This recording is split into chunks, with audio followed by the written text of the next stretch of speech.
Hello, everyone. Welcome to the Video Game Choo-Choo Podcast. My name is Scott. John has been in the middle of a big move, so he's not quite ready to start hosting the podcast again. But don't worry, he'll be back. I'm just covering for this week.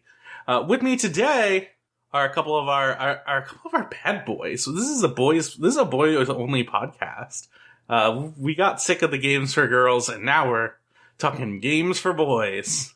Mav, what's your best and favorite boy game? My best and favorite boy game is Power Rangers Dino Thunder for the Nintendo GameCube. Fuck. That's good shit. I had that Power Rangers fighting game for the Sega where I forget exactly how it worked because it's been literal decades since I played it. But it was a game where during the fight you could get in your Megazord, and then when you got in your Megazord you were just extremely overpowered, and the other player needed to either transform into a big monster or get into a Megazord themselves, or it was transition. It was a transition thing into the next phase of the fight. Thinking about it in retrospect, pretty wicked cool mechanic. I don't think that game holds up very well as a fighting game nowadays. Oh, probably not. Probably not. It's okay though. You'd think it'd be more into Battle for the Grid, but I'm also just I am staunchly not the most excited about returning to the Mighty Morphin and Angel Grove well of ideas. Well, Battle for the Grid is more comics canon, because the comics but that's still, it starts very Angel Grove-y, but it's the same universe where I forget exactly how it goes, but the Pink Ranger gets mind controlled into being an evil assassin, and the Black Ranger gets cloned and turned into a huge militia of Rangers. It's that kind of thing. That's so cool. I'm just saying, it's I don't need it. I don't need to know about Tommy. I don't need to know about. I love Tommy. I miss them. Those were my Rangers. Well, guess what? Virgil was the Quantum Ranger, and that is sick as hell. We got another big boy on the podcast. Solon, what's your boys' game of the week? Hey, it's Solon. I'm coming at you live with my favorite boys' game, Godzilla Destroy All Monsters for the Xbox. Oh, let's fucking love go. To destroy monsters.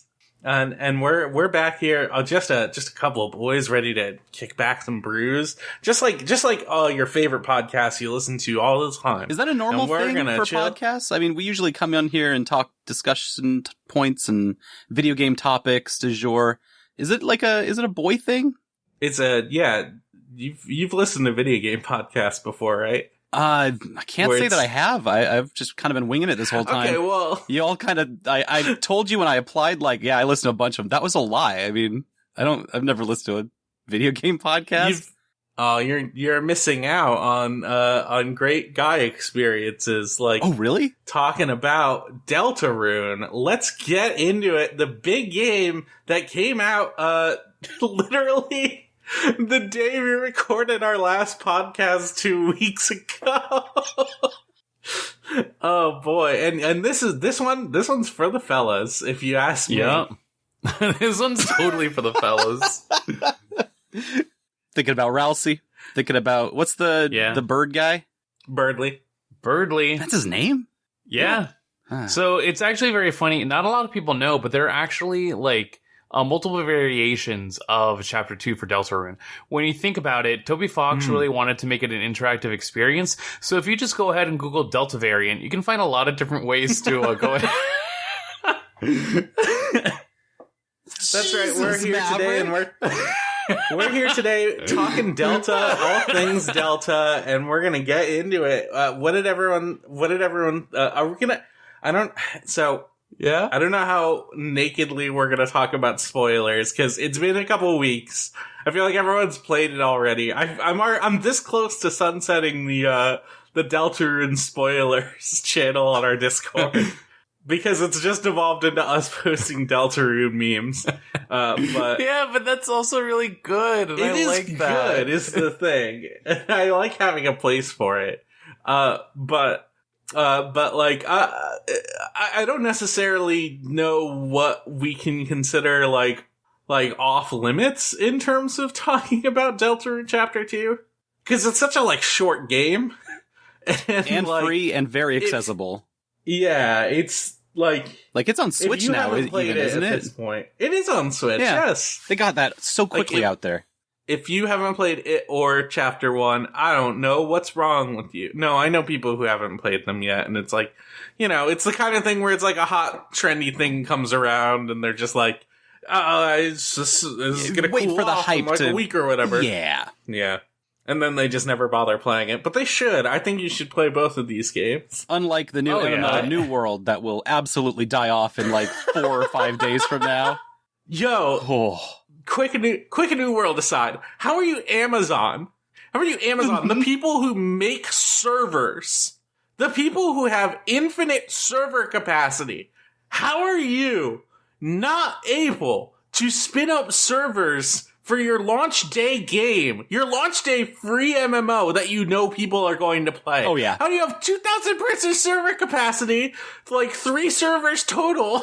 Hey, and then there's like a week-long queue. I've got a conspiracy theory about this, and it's not even an uncommon one. I think they're trying to do an artificial scarcity thing on MMOs, which is so not going to work the way they think it does. No, because people are just going to play Final Fantasy XIV. They'll go play, like, Rift or, Gaia Online. Like, they'll go back to RuneScape. There's a million of these MMOs, and they're all reject just like I need to go check my Gaia account.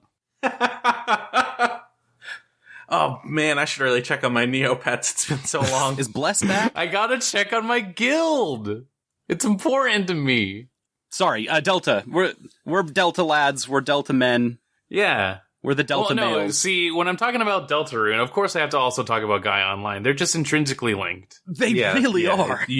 No, I will say that, like, I did not pay attention at all to the release date of Deltarune Chapter 2 until it's like, oh, wow, this is coming out, like, this week. Let me go see what it's about. And it is very refreshing to be able to come back to it and realize, like, oh, no, I love this content. I love the story that Toby makes, and I'm very much invested for what's next. I just don't need to engage with it actively after a while.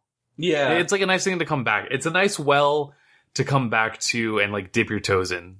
I'll say what's really interesting about Chapter 2 is that just the existence of Deltarune Chapter 1 in and of itself is like a weird, like, sort of minor miracle, because it has the expectation, the weight of expectations of Undertale on its shoulders, and it needs to like successfully subvert it while also not being offensively bad or anything to the people who play it. Yeah. Like, it needs to somehow live up to really unrealistic expectations and be completely unique. And it managed to do both of those things. And you want to know what the secret to that was? That we get to see now that Chapter 2's out? Serialization. The way that this is broken up into chapters. Now that we've seen Chapter 2, we see how that style plays out and how it kind of comes off as like a Saturday morning cartoon where, like, the main characters are going to go off on an adventure with a couple of people from the Lightner world or the real world or whatever, and then it's going to spin out from there in a very kind of episodic way. It's fantastic. Right. But what I'm trying to say is, like, with Deltarune Chapter 2, the expectations have shifted to the point where it's like, well, if Deltarune Chapter 1 was this, what in the hell is Deltarune Chapter 2 going to be? And I think the initial impression of it being just essentially more Deltarune was maybe initially kind of disappointing to me. Really? Not that I like hated it or anything, but like I really, really enjoyed it. I had such a fun time. It sucks seeing like my favorite jokes get memeified to the point where it's like I don't like them nearly as much anymore. But that's just the price of. I think that's the price you have to pay being a fan of these games. There's a nice part where, because of how these came out for free as Chapter 1 and then Chapter 2, it's kind of like letting the air slowly out of a balloon. before. Yeah. Now the whole thing can come out because the release plan is that after this second chapter, Toby's going to release the whole thing, and you're going to pay for it. Right. It's going to be great. And so, like, I think that's actually helped a lot with keeping people like chilled while also maintaining a nice, like, healthy hype and discussion around it. Yeah. Let me just try and get back to what I was sure. I'm sorry for cutting you off, Scott. I thought that was okay. No, I've got more. Okay. Don't worry. Okay. So I think like the expectation of Deltarune Chapter 2 being like just more essentially just being more Deltarune is definitely like was a little bit initially disappointing to me. And then a lot more came out about like the secret content of this chapter and like how it skews more towards like the dark stuff that was in the original Undertale, like the fact that you could do a No Mercy route in Undertale, you can do something similar in this. And it creates like a completely different story from the initial chapter 2, but resolves in such a way that it wouldn't. I don't necessarily know if it will drastically impact future chapters. Yes. It kind of has to with the way it ends. Mm-hmm. But the content that's in it has so much interesting stuff to say. Like it's really I haven't played through it myself, but I did watch a full playthrough of it, and it is like super like emotionally difficult to get through because it's I guess spoilers for the Snowgrave route, but it involves the main character Chris manipulating Noelle into like killing or freezing the enemies that are there, and then like doing all of these really, really interesting like interactions in terms of like game mechanics to essentially make Noelle more powerful. That's sort of like the end game of it.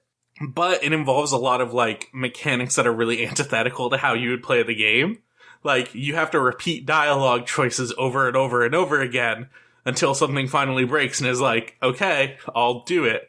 And then at other points you need to like keep walking back to a place that's like really far away in order to do some dialogue, and then like eventually you'll unlock the ability to get like a thing that will also make Noelle more powerful.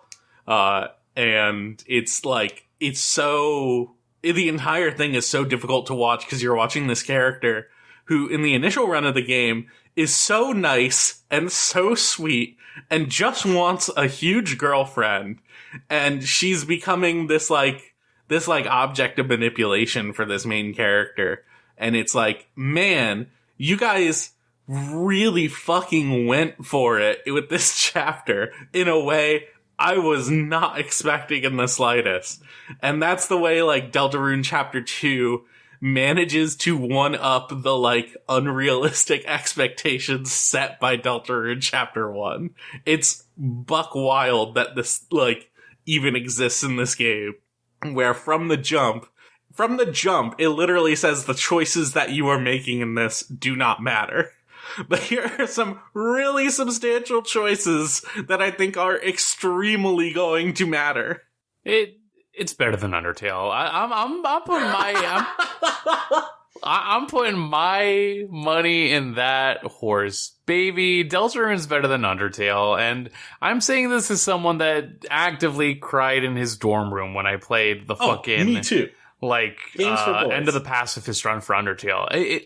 I have not hit those emotional highs and like peaks in Deltarune at all, but that being said, it's just I enjoy the feel so much more. It is so refreshing the way that it not only like you still have that peak gameplay, but like the fact that even in Chapter 2, like there are still continual updates to what the game system is like, and I love the fact that to an extent, Susie is the means for you to understand how gameplay conventions work, and is your lead for understanding like how to actually have new choices. Like the introduction of the fucking independent party actions was so fun to witness, and on one hand, like I'm also just glad that more people are at least aware about a vague Homestar Runner reference, and also I would call Spamton a Jerk City reference. He's got Spigot vibes to me. Yeah, he's definitely got Jerk City vibes to me.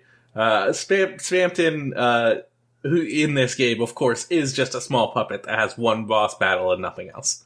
Oh yeah. Now hold on. He's got all that chromer. That's probably right, Scott? Yeah, it's 100% accurate. Okay. I only played the game once. I have no idea what you're talking about. Okay. I should obviously play it more than once. You haven't seen any of the side stuff. No, actually, I haven't. I've only kind of heard bits and pieces. It's really exciting sounding, but after I played the first time through, I was like, all right, I'm good. I was, I'm not in the, huge Deltarune fan club yet in the way that I was for Undertale. I think Undertale was just so cool in so many ways, but what I think the best parts about Deltarune is that it feels more mature in a way that's it's just more subtle with its themes and how it expresses them, because Undertale was very black and white. And that's the point. That's what Deltarune's supposed to be about. The other thing is the bones on this game's design are so fundamentally solid as an RPG for delivering you exactly when you walk into a screen what kind of emotion you need to take into that screen, because of just there's so many signs and signifiers that are so consistent, and the game knows it. Deltarune knows what it is about so well, better than any of us could know, in ways where they can subvert that kind of thing all the time. And that's why people are seeing the Snowgrave route as such a big subversion, because it's really just people are seeing oh, this game really knows what it's about, so much so that we can skew things out in infinite different directions and it'll still all be consistent and make sense. It's amazing. It's just beautifully designed. Yeah, I don't necessarily agree that Deltarune is better than Undertale. I think Undertale's core gameplay loop does it more for me than Deltarune's, because the experience that I felt while playing Deltarune was okay, me just playing Pacifist is just filling up these bars. To me, it felt like just doing the same things, attacking HP. Yeah. Which it sort of was that in Undertale, but they obfuscated it in such a way that made the interactions feel way more natural. Right. And just seeing a bar there that says, okay, here's your mercy bar, you better fill it up so the battle ends, just feels it feels reductive of what made sparing enemies work so well in Undertale. Because now the mechanical difference isn't, I'm going to kill this enemy so that it's permanently dead, or I'm going to spare its life. It's, I'm going to finish this battle one way or another, and then if I do it this one way, this enemy is going to join my cool little town, or if I do it another way, they won't. Then they'll leave forever. But I'll get some experience points. And that's that kind of interplay is interesting in itself, but it's nowhere near as interesting to me as what Undertale did, essentially with the same mechanics. Right. Without those things, that ends up putting a lot more weight on the bullet hell parts, which I don't think are the strongest parts of Deltarune. I think this does the bullet hell stuff pretty well. I'm not a huge bullet hell person. I'm sorry, I'm not a Touhou. But Undertale was kind of the game that really got me into it, and I struggled with that game a lot. Especially the Undyne fight. I just had no idea what to even do, and then you find out what to actually do, and you feel so fucking silly. But by comparison, in Deltarune, it does man, I completely forgot what I was gonna say. I'm still thinking about Scott being a Touhou. I think we could make a good Fumo out of you. Yeah, don't tell that to Bosstones. You'd be wearing the solid snake kissing ocelot shirt, but as a Fumo, as a collectible plush. Yeah, I could do that. Mm-hmm. That is kind of my legacy, isn't it? As video game choo-choo. Oh man. Oh no. But yeah, I don't know, what Undertale does, compared to Deltarune is still like more interesting to me, but I love what Deltarune is doing on a metatextual level more so than like the actual gameplay. Like I love the humor of these games. Like something that's so understated is like the comedy in this is spot on. It's so fucking funny. Like how is every that joke lands so well. What are you talking about? That's nobody fucking talks about it. Okay, like, you should talk about how funny it is. I love it. It's hilarious. Listen, I mentioned before that my favorite joke is memeified, and it is, but it's like the comic timing of Chris get the banana is so good. It's so amazingly spot on. And like the other character is going, why are you getting the banana? What is wrong with you? Both times it happens. It's perfect. I love when Birdley does his fucking little pog face. His little fucking soy pog. Can we do Birdley appreciation? Zolan, I know you didn't like Birdley very much. You can have your time. I'm not going to interrupt for even a second. If you legitimately hate Birdley, you're scared of the fact that you're scared of the fact that you were 15 once, and you need to deal with that. If you legitimately 100%. Hate Birdley as a character, you're afraid of going back and seeing your freshman year photo in the high school yearbook. Get over yourself. He hits so close to home. It is it is such a specific experience of being like a nerdy kid in high school, just like trying to relate to other people. And it's like, oh boy. Like, it's not heart-wrenching, but it's like, it's so cringy in a way that works so well. Cause like, what I've seen is like other people complaining about the way he acts, but it's like, yeah, that's the point. He's acting like a dipshit cause he's a teenager. It is so difficult to pin down what this experience is like, and this game does it perfectly. Ugh. Also, his theme like fucking goes. Yeah. A lot of good music. God. I love the Spamton theme. Like, it's such a good sample. Like, it's such a good track. All of it works so well. This game is great. It's free. It's 5 hours long. 10 hours if you haven't played the original Deltarune Chapter 1. Go play those games. If you haven't played Undertale, you should play that as well. It's kind of hard to imagine anyone who hasn't played Undertale at this point, but the sell of Deltarune over Undertale is Deltarune is free. Well, it's free for now. The rest will not be free, but that's Deltarune. Do we have anything else we want to add about Deltarune before we go? Because like this is close to 30 minutes. I want to move on, but I don't want to leave anything off the table. I'm attacking Maverick's thesis at the source and seeing if I have ever been a Birdley. So I'm going to the only place that I know. I've gone to the advanced search of twitter.com, and I'm looking in the era of 2008, 2000. Oh, no. Oh, no. So you know. What do we have to delete? What do we have to delete right now live on air? Why does this guy think he knows so much? You can't say that on Twitter. Oh, no. That's so rude. Okay. Maverick, I apologize, and I think there's some relevance for Birdley existing in the game Deltarune. Thank you, Amy. Thank you. I think also his whole bit is very funny as well. Just like a guy who's I love. My favorite kind of guys are just like guys that are oblivious to everything that's happening around them. It's very good that his thesis, that his fucking resolution is, I'm just gonna be a dumbass. I'm not gonna be smart anymore. Thank you, my man. Yeah, which the immediate response is, anymore? I was right all those times though. Love the.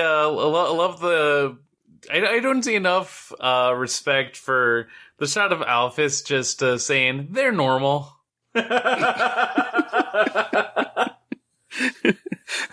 This game's got jokes.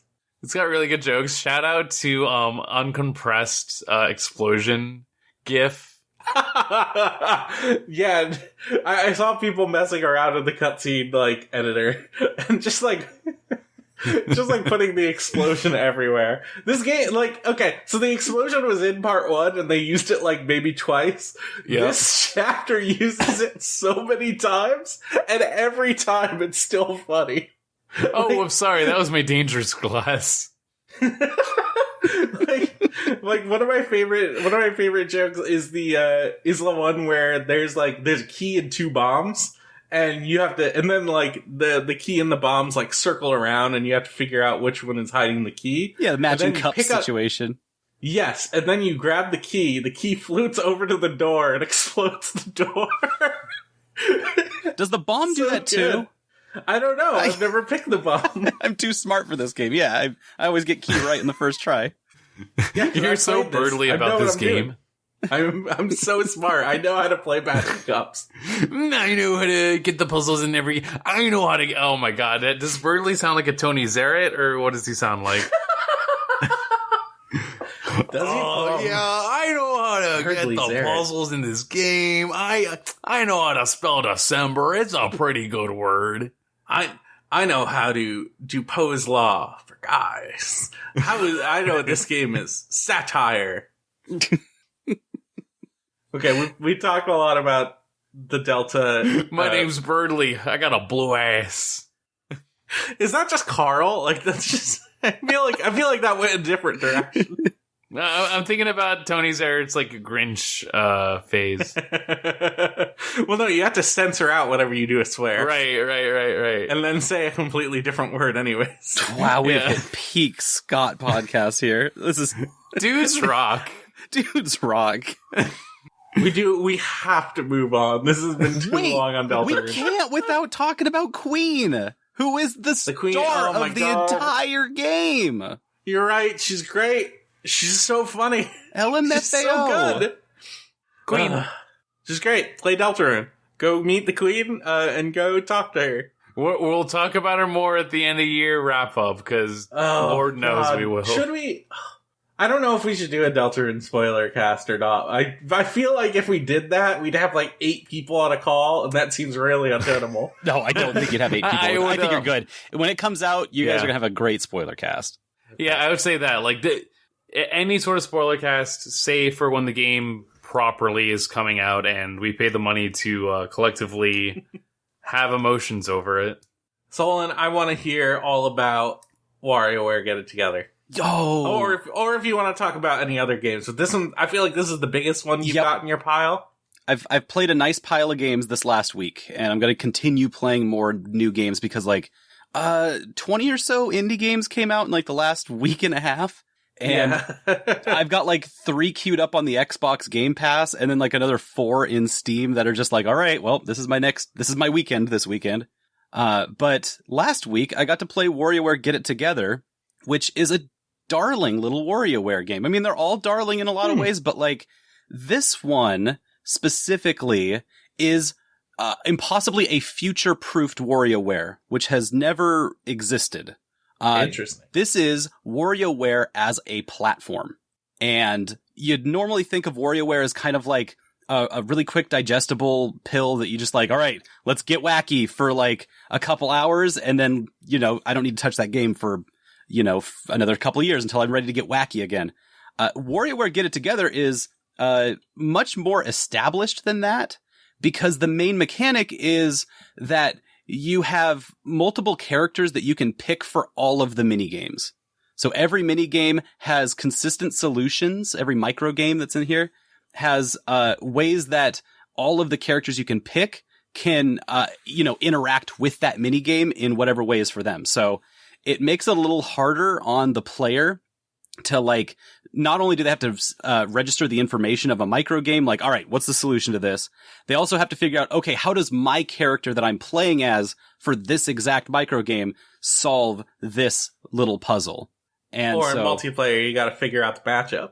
Yeah. There's also, so that's where it gets into some complicated stuff, because the multiplayer, you gotta do some teching. Yeah, you gotta get in the lab. You and your partner are like actually like cooperative or competitive on all of these mini games to figure out, like, all right, how does my character that's randomly chosen out of the, like 4 or 5, like it's almost like King of Fighters almost. You have like 3 or 4 characters that are like, all right, these are the ones I like. The Ashley build. I'm an Ashley main. I'm gonna go get this specific set of micro games, and I'm gonna just win the competition. So like, there's a whole meta to it, which all builds into what is also in Get It Together, which is the online mode. They have a full suite of online competitions where it's like, all right, here's our weekly micro game collection. Whoever gets the top score within this week's set of micro games gets their name on a leaderboard and gets a bunch of points for spending on costumes and stuff. And so basically all of these things together build a platform where they can start adding on to WarioWare, Get It Together, this specific version, and they can support it for a long time. Because it's got legs in every direction that like a normal living platform type game would have, but it's all WarioWare. It's all WarioWare. Right. It's all pretty good. And then on top of that, it's got a great story. Just the story is very simple. Wario gets trapped into his own video game, and it's 2 hours long. It's super short, but the ending resolution of it is actually super solid. They land what is seems like a complete non-joke at the very beginning. The ending of the whole game is that they unlock a last character that's like, oh, this seals the deal. I'm not even gonna spoil it because it's not worth it. It's worth it to see on your own. But the joke turns out really funny because the last character is also like the weirdest one to control and looks like a beta WarioWare character.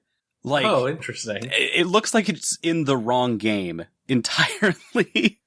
But you're forced to play with it and you go, oh, this is all wrong and messed up. But then if you actually get better at it, you find out this character is actually super broken. Congratulations to Waluigi. Oh, I forgot this game. So there's a bunch of modes in this game that are just like thrown in forever. There's a Smash mode where you can almost like the All-Star version of Smash. You just get into a thing where like you use your character's minigame mechanics to literally beat up other characters that are getting spawned in to kill you. That's wild. All the while it's got like the Battlefield platforms. That's cool. It was actually like really fun to play as. So yeah. And the best character they got, oh shoot, what is her name? It's not Mona, it's the other girl. It is Penny. Penny shows up at the very end of this game and steals the entire show. I'd be remiss to not talk about her because not only does she steal the show, but she gets an entire theme song about how cool she is, and none of the other characters get this. Like, it's legitimately missing that there is not like a Mona song and there's not like a song for all these characters, but Penny does, and Penny gets a theme song because her theme song changes whether you win or lose every micro game. Oh, that's wild. And you can look up like the win and lose comparison video for the Penny theme song, and it's not only is it a banger, it's just really fun and delightful, but like the winning and losing variations are so specific to every mini game that you play. Really? Yeah. And it comes out really cool. It's like you get to, like, while you're playing the micro games, you're remixing the background song. That's pretty fucking neat. It's way deeper than it needed to go, but it slaps. Nice. So yeah, there's a bunch of gems inside of this WarioWare game, while being completely different from what I was expecting from a WarioWare game. It feels like a grown-up version of WarioWare. It's like, all right, enough kidding around, enough joking around. We're gonna make a real video game now. Nice. That's cool. Like, I've never been super into WarioWare. Like, I've enjoyed the novelty of the concept. Yeah, right.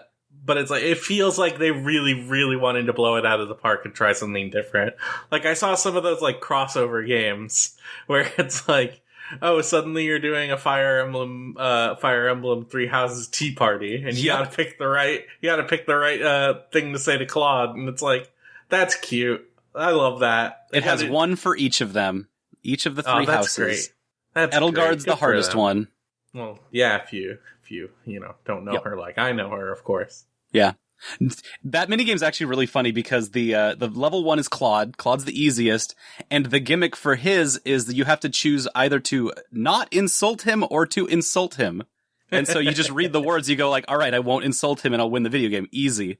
And then the second level is Dimitri, and his is that the words are spelt wrong, and so you have to figure out which word is spelt right, or else you'll look like a jerk in front of Dimitri and he'll hate you.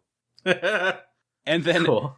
Edelgard's there's a single letter transposition between the wrong letters, the wrong ones and the right ones. And so you have to pay close attention to what you're picking, or else you'll pick the wrong one. And so that's the level 1, 2, 3 version of this Fire Emblem minigame inside of WarioWare. Good stuff. Edelgard's real picky. You misspeak to Edelgard, she'll slay you right there. Yeah, that's she right. Will. That's why she's the best. She will kill Wario. It's why there's only one route in Fire Emblem Three Houses. There are in fact 4 routes, and I've played all of them. Thank you very much. That's so weird. Scott? It feels like we have 2 different games. The first one I played on normal, or no, I played on hard, and then all the other ones, including the DLC, I played on maddening. You monster. That's so. I don't get why you would play a game if you already have your wife, your wife's wife, and your collective children. Because I want to know all of the context of the story, and now I'm the only Fire Emblem Three Houses scholar that exists. Wow, That's I bet weird. you played all You're the Deltarune weird, Chapter 2 routes also. I already told you my experience with those. Bev, can you tell me about Sable? I'm sorry, did you just call me Bev? I said Mav. He said Mav, but I heard Bev. I said Mav, but I was smacking my lips a little bit, when I said it. So yeah, Bev, can you tell me about Sable? Yeah, sure. Fucking glug glug glug or whatever the fuck. Recently, real quick, this would have been a great time for me to rip my can of Arizona open, but I was very thirsty and did it off mic while Solid was talking. You got to be confident with it. If you're talking about gripping it and ripping it, you got to grip it and rip it. I did. I made such a big deal about gripping and ripping it, and then I can't even deliver. Get this poser out of here. Tell me about Sable. I want to hear how chill it is. So Sable has been a very fantastic journey into just I think it's been very interesting to see the way that game development, much like to get across this thesis, I think about the fact that you see narrative come in waves every now and then. I would say that when it comes to cinematic waves, the John Wick-esque revenge narrative is something that is so often tread when it comes to that kind of ground, and is just the new hotness in game development. I'd say the current new hotness outside of the battle royal is the open world Breath of the Wild and you see that in Genshin, you see that in so many smaller games that focus on exploration and having a sandbox of a game in a way where it's just how much can you just have malleable access to the world around you. With Sable, it's a very interesting breath of fresh air in terms of not necessarily having to focus on the malleability of the world, but more so focused on just exploration and being a part of the world that's already there. So the game starts you off as the titular Sable. You are a young girl going off on her gliding in her this post-apocalyptic nomadic society. There is a tradition where those who are of age have the opportunity to go ahead and find having sort of just a Rumspringa of sorts, just the opportunity to go out, see the world, and figure out what they want to do next in that pivotal step in life. And so you are getting the chance to go out on the gliding. You go through the process of getting parts for your hover bike, that also being very in tuned as a means of just spirituality and connection with just the cultural aspects of this very, not much detail gets stripped out through the actual narrative that's there, or there's not much focus on trying to say like, oh, what happened? What is everything here? If anything more, it's just like the current and the focus is that you are part of this society. Whatever was that post-apocalypse is not important.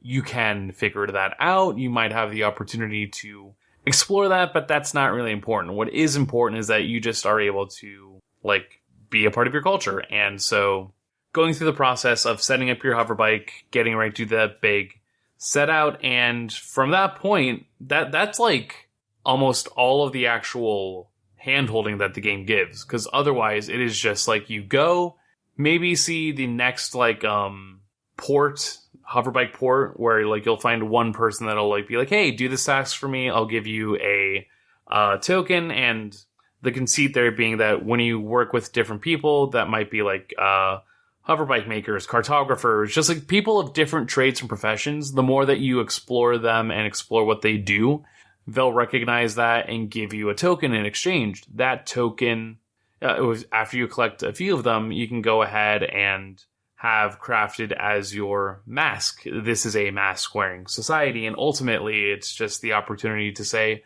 what am I going to do in my life?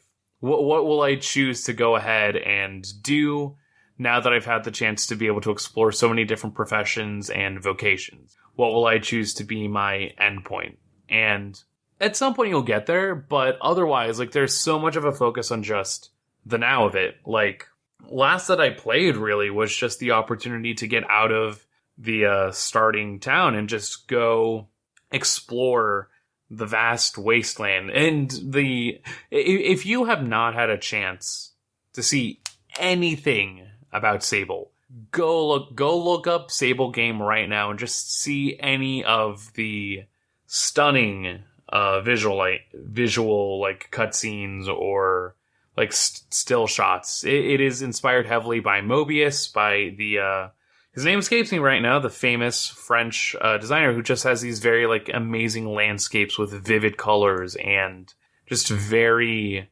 entrapping designs. And that inspiration is shown on its sleeve and done in a way that is very affecting.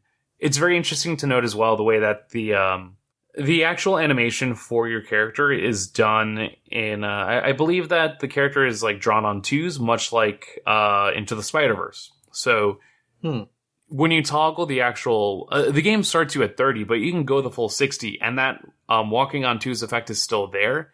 It's very interesting, and I feel like it still does call back to that reference of being inspired by that comic counterpart. And I don't know, like, there's so much to say, but goddamn, that initial run of getting out of the town, because the initial bike that you get to sort of run your prologue tasks is a shitty little thing. It is a crappy little dirt bike of a hover glider, and the weight in that glider is so, it is palpable. And it makes it like you have that moment of like, is the flying supposed to feel like this? Is this what like I'm actually going to be gearing up for the rest of the game? And then when you make your own proper glider and you discover that the first time that you get to go out into the wasteland and the titular Japanese breakfast song hits, it is just I knew that I had to get to my location, but I was like, no, I want to explore the desert in the entirety of this song, and then I'll head over. I want to live in this moment, and it's good. Like, I do not expect my actual tenure with Sable to run that long, but I'm glad that it is a game that is very much comfortable with being something that, you know, you might get a few hours out of, you might make an entire experience out of, but it's important that you recognize just how much time you actually do want to spend with it. And it's nice to have a game that's like very courteous of your time as well. Let me ask you the big question for guys. I'm pretty sure I already know the answer to this, but I just don't know. Does this game do a combat? No. Not a combat? No combat. Yeah? That doesn't sound like a game for boys. Hold on you now. You get a fun little levitation stone. That's true. Wait, you get rocks? You get rocks that float. Wait, you can control the rocks? This is a boy game. You can control the stones. Oh, this is not just a boy game. I believe it's inspired by my favorite boys movie. But no, and even then, like, that's like it very much strips away a lot of the mechanics that you'd see in other equivalents. Like, you have your Breath of the Wild glider, but without the stamina reliance on it. You do have stamina for like climbing or for sprinting, but that's not attached to the actual gliding or the levitating aspect, which very relieving when you just want to jump off a cliff and like let that like take you for the rest of the way. Or and it feels it sounds like to me that it's consciously stripping away a lot of this stuff, because when I think of an explore 'em up like Breath of the Wild, I think about a game for colonizers. It's you go into the place, you need to learn the history right now, you have to figure out how you can manipulate the history so that you are on top, and then you have to collect and extract all the resources from the planet that you can to solve your mission. That's what Breath of the Wild's all about. You have to pray to every god so that you get their god powers, and then you become the god, and then you take down Ganon. I do think that I wouldn't necessarily call like Legend of Zelda a colonizer experience, because I think the game makes pretty explicitly clear that Link is not only not an outsider to this culture, but a pretty big part of it, like from the beginning. Yeah, he's got to recolonize, because he had the power and then he lost it and he's got to get it back. He's like Michael Wilson. He's got to take Hyrule back.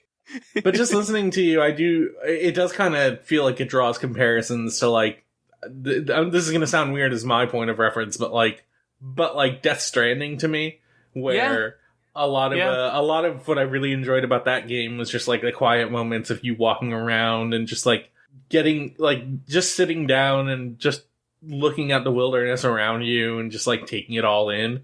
It seems like a game that encourages those kind of moments, but also Death Stranding, the director's cut, which just came out, also includes now racetracks. So there you go. Does this game have racetracks? I feel like this is a game that might actually have racetracks. It might. I have yet to actually get to that point yet. If racer is a profession in the Sable universe, then that fucking whips. But don't they have like cool like drifting things, or am I making that up? Not drift. There is a strafing option for whatever reason on the hoverbike. I have yet to actually find the purpose to strafe my hoverbike, but not like it. It is really just, honestly, the anti-colonial experience is what I would ascribe it to, if only for the fact it's very much like, hey, here's our tradition, here's what we do, and part of it is that you go get that wanderlust and you go through the process of apprenticeship in order to come out of it understanding. Like, I had an early encounter with a character who was just like talking about the fact that like, oh yeah, I already did my gliding and I was a guard for this city for a while, and then recently I quit and I'm going on what I'm calling my second gliding, because nice.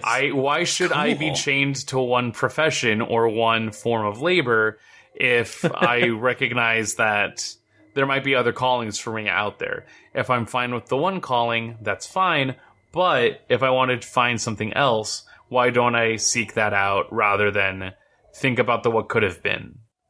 It's very like I definitely want to try it after hearing what you have to say about it. Yeah, honestly, like it's very much. I think it's weird to say it's a good game to get when you have your first job after a while, but also like no, trust me. I feel like I am desperately looking for a game or like something lately that's just like chill, that I can just play and not worry, like not overthink too much, because I've been the main thing I've been playing is surprise fucking gacha games, War of the Visions, which I'll talk about in a second, but like I really just want a game I can sit down with, not necessarily turn my brain off, but not have to think about not have to like overthink my experience with it, Yeah, you just vibe.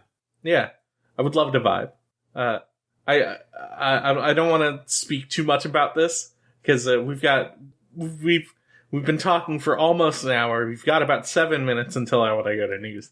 But I did recently, so I have been playing War of the Visions. I haven't been playing it on my PC very much because Android emulation has been in my experience, not very good, especially with this game, because it just crashes repeatedly over and over again, inexplicably. But I recently found out that the 64-bit version of BlueStacks specifically runs War of the Visions perfectly. To a degree that I feel like I definitely played it way too much last night and stayed up until 4 a.m. just playing a mobile gacha game that I've already put fucking hundreds of hours into.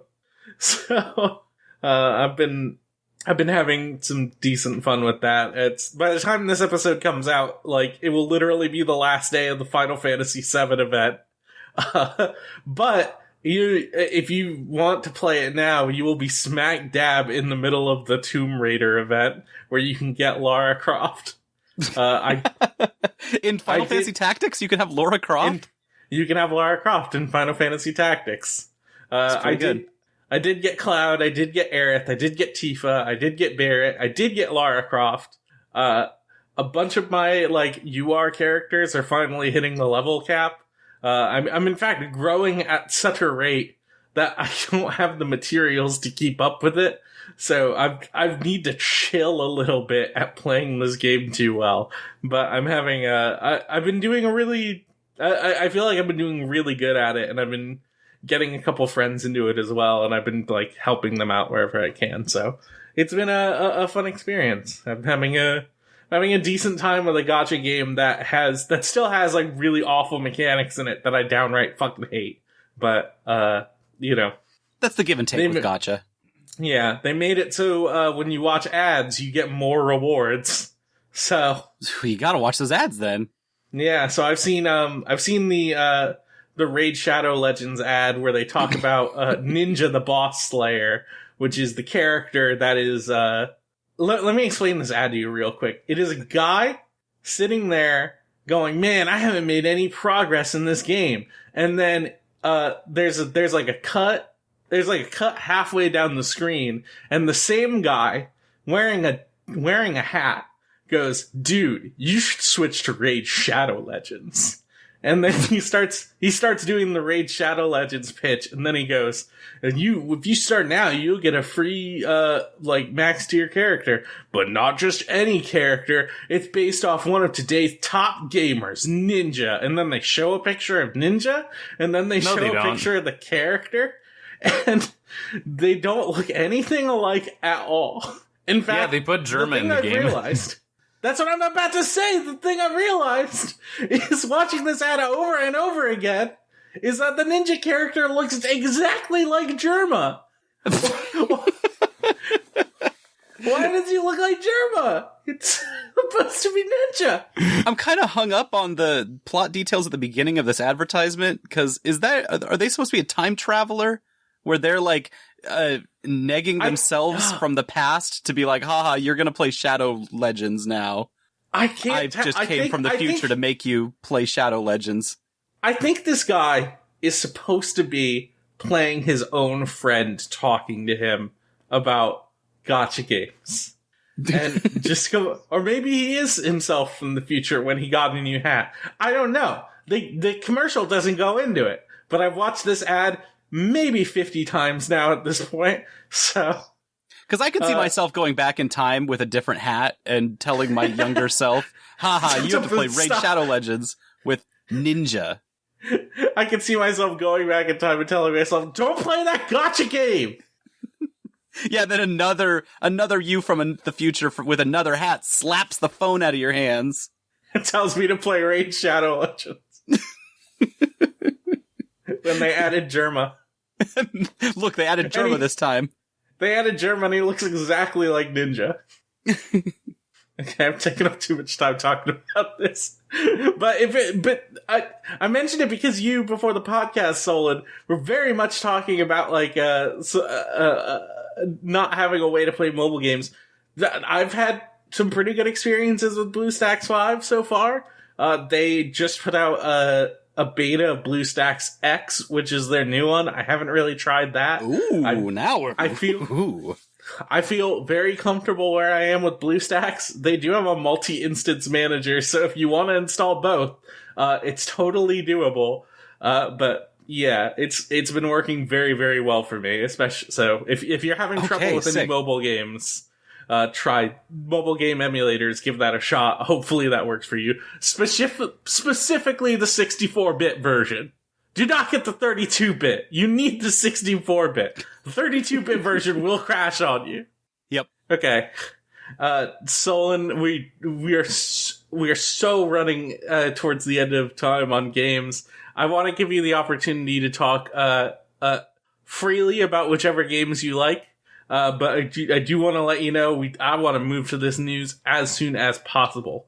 So let's so tell me what you want to tell me about video games. Look, we're in a renaissance right now, and I don't know if everyone's aware of this, but the boomer shooters are popping. Mm-hmm. There's a whole bunch that have come out recently. Heat on Bloodright came out, and there's the Margaret Thatcher one where you have to kill Margaret Thatcher, which whips ass. There's did you know they made a Deltarune one? Because Ralsei's got a gun. Oh, he does? Yes, he does. All I've seen is pictures of him with a blunt. They literally have, like, there's so many of these coming out, but I played one this weekend called Cruelty Squad that just helped me understand why everyone is so into these now, because I didn't really grow up in the era of boomer shooters. And so when I put this one in, everything clicked for me immediately. And the thing that Cruelty Squad does that I really love is that instead of having, it has a great aesthetic to it and a great style. If you've looked at screenshots of this game, it looks like garbage, but yeah, like it looks in a perverse. way that it looks amazing. It is, in fact, really easy to parse what is like something you need to shoot and what isn't. Really, because every time I've seen it, it has looked exactly like what's the best way of putting it? It looks like an MS Paint doc where you just put like a bunch of clip arts on it. Yes. Yep. Nope. While in motion, it actually that's what I thought too, but in motion, it works really cleanly. You reload by holding the right button and then moving your hand down and then moving it back up so that the animation completes. And if you don't move your hand all the way down, you don't get the reload because your hand didn't come off the screen. Your gun hands. That rocks. What actually got me into this, once I figured out how to play it, was that the levels are short, and your health bar is like Call of Duty short. Like if you get shot a couple times, you fucking perish, and when you perish, you explode. Let's be clear. The amount of health is tiny. The health bar itself is gigantic. The health bar itself is massive. And I died on a level like 4 times, and they were like, "Okay, I see what's happening here. We've automatically made it so that you don't lose money anymore when you die on this level. We have fixed your rehabilitation properties so that when you regenerate, we don't take money from you anymore. So just have fun out there, champ." It's a very Devil May Cry. You have unlocked easy mode stuff without it feeling like you've unlocked easy mode. Yes, they sure. Give you the benefit of the doubt. Also, the levels are massive. So I say the levels are short, the objectives are short, and you can leave at any point. Yes. But if you don't, you can find so many secrets inside of these levels in ways that I never got to. I didn't enjoy that part of like Doom and Quake and stuff because they were really hidden and it was supposed to be obtuse how you got to these. No. Cruelty Squad's like, yeah, the fun part is exploring the level and then dying because you got greedy exploring the level, you jerk. And Cruelty Squad nails it. It has helped me, and now that I've played a little bit of that, even just a skosh of the Cruelty Squad, I'm like, oh, give me more of this. I'm ready to get into these wacky boomers. I'm kind of, I'm learning what GZ Doom Engine means. You're ready to load up some wads. I kind of looking at a couple of these wads. God, WAD has come up so many times. You're ready for Chex Quest. Actually, that's one of the first games I ever played was Chex Quest. Oh, that's cute. And then it took me 10 years later to realize, oh, that's a whole genre of game. Because I was 6 when I played this game and it scared the hell out of me and I never wanted to see it again because the guy got splooged in green. Me. Chex Quest was scary when you were 5 or 6. Aliens come and turn you green. Chex Quest's the first ARG. They goo you and then you get soggy. It's nasty. Anyway, that's my Cruelty Squad. I hope that was fast enough in 4 minutes. No, that's good. A wildly delightful game that gets me into a whole genre. I wish we had more time to talk about it because, like, I've really been wanting to not only play it but also explore it more. Because just like watching trailers and just like seeing the stuff people have made, like seeing footage and the stuff people have made about it, I feel like it's a really fascinating game in 2021 because it's trying to tap into a cultural ennui of consumerism to the point of like murder violence, you know? Like, right. Yeah. Like one of the first things you can do in that game is like immediately access the black market and start selling organs, you know? Like, yep.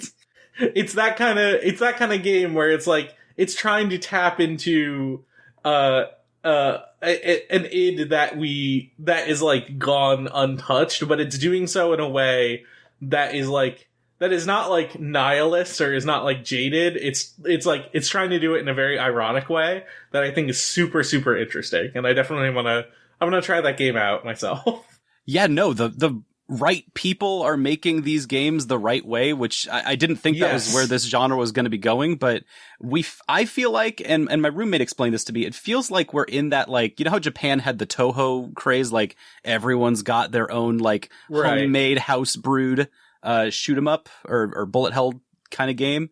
The West has like that now with Doom games, with the boomer shooters in a way that's really cool.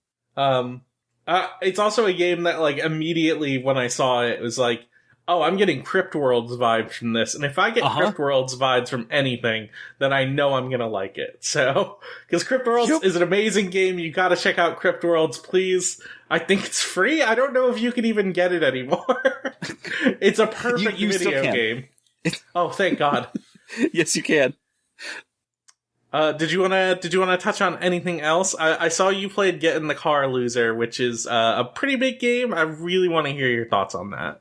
So it's really wild that Get in the Car Loser was an RPG that came out for free with its own kind of style of platform where it's like the game's free, but you buy the DLC. Mm-hmm. And it came out 2 days after another game came out with the exact same style, except that game is Deltarune. Right. And so Christine loves Get in the Car Loser. I've been seeing this on the con circuit for almost 4 years now. Like, this is a known entity that people have been really like excited to get their hands on. And then it just comes out at just the worst possible time to get any kind of saturation in the market in the way that it was expecting to, or maybe that I was building up in my head for it. A lot of this is built up expectations in my head. Get in the Car Loser is kind of, I did not like it as much as I thought I would. And I had played the demos and I was like, I see where this is going. I think that this is going to really hit for me. And it didn't for two weird reasons. One, this game thematically hits like the narrative beats hit one flavor and the game mechanics hit a completely different flavor. And where those two interact, I'm not sure, because the story is this fun, wacky lesbian romp where you're doing the Final Fantasy 15 road trip thing while unlocking and understanding a bigger world about machine gods and trying to usurp the status quo with your cool abilities. Sure. And sounds good so far. Right. The other side of it is that it's this RPG with pretty deep mechanics where you're going to use kind of like gotcha style things to construct better abilities out of your previous abilities. And to do that takes a whole lot of item management and smart placement. And so you've got a story that I would consider is like very light and simple lesbian romp with a mechanic set that is very big brained, that is massive brained, and it just doesn't like come out in the wash in a way that I thought was extremely interesting. By the time I had gotten through it, through the first 2 chapters, I had actually done the exact same movements and motions for every single combat encounter the entire time. and there's just not that kind of like, mostly because I couldn't understand the combat mechanics that they had in there. It's a turn-based combat mechanic that is styled after Final Fantasy 13. So you're doing like paradigm shifts? You are doing, instead of paradigm shifts, they just have, you pre-plan your paradigm shifts. And so to prepare for your battles, you have to like set up each character so that they're paradigm shifting into optimal sets of attacks after your opening salvos. So it's not like an RPG, it's more like a programming type of game. Yeah. So this game is not for boys and not for himbos. That's true. Which is cool. Aren't gonna get it. This is for giant brain lesbian women, and I love that for all 5 of them. I don't know. I don't necessarily you mean like know. Synth heads, like yeah. Oh yeah, big time. I think there's a lot of people that are going to get really into this, and I am realizing as I'm playing this, I'm like, this isn't for me, and I don't know how to get into this, and I don't think I'm ready to take on this challenge. And so that was when I was like, all right, I get it. It's not for me. But I think that people who are going to love it are going to really fucking love it. And then they're going to play Final Fantasy 13, which is great. Sure. I've seen people with like similar reservations to the combat that it doesn't quite land for them as well. If it is the way it is, I feel like maybe playing Final Fantasy 13 is probably a breath of fresh air. I'm out there as being like not the most favorable to Final Fantasy 13, especially considering other people on this website who think it is an amazing game, and I respect their opinion, and they have probably softened me on it over the years, but I still remember my time with it and go, wow, that was pretty mediocre for a real long stretch there.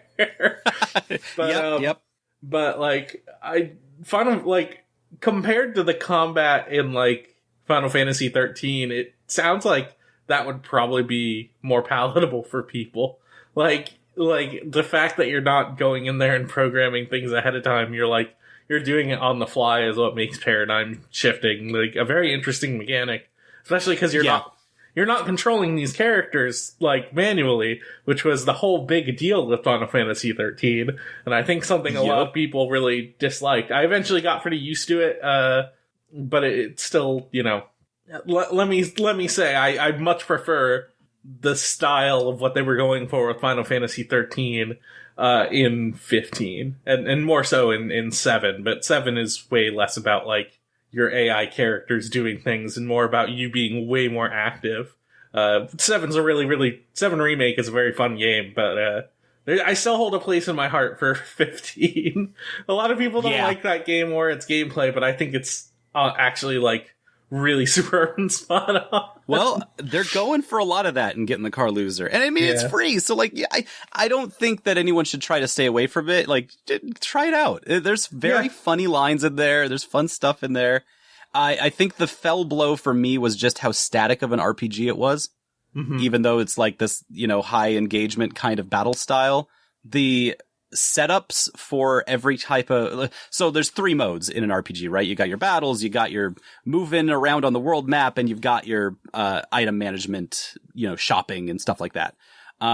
There's more obviously, but this game's got all 3 of those, and all 3 of them are they don't change those 3 modalities. They just are you have your people on the right and the enemies on the left, and the car driving part, it's just the same stuff every time. And I was like, it's so close to something magical and amazing for me.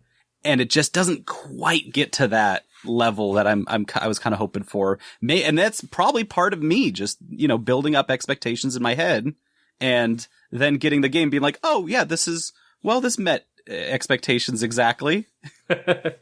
Yeah, I'd be interested in seeing how that game develops as new content comes out. I am too, actually. I'm going to keep an eye on it. I do want to move on to news. I know you guys both still have games listed to talk about. Oh yeah, but it's all good. It's all good. This is final chance.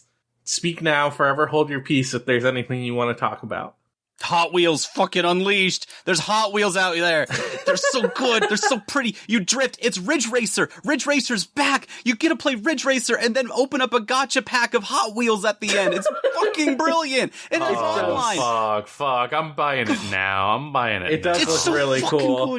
Good. You can make your own tracks. Hot Wheels Metallica. Hot Wheels Metallica. Did you see that in the track maker when you're like, much like other games where you like make tracks and stuff, at the end of it, you have to play through it.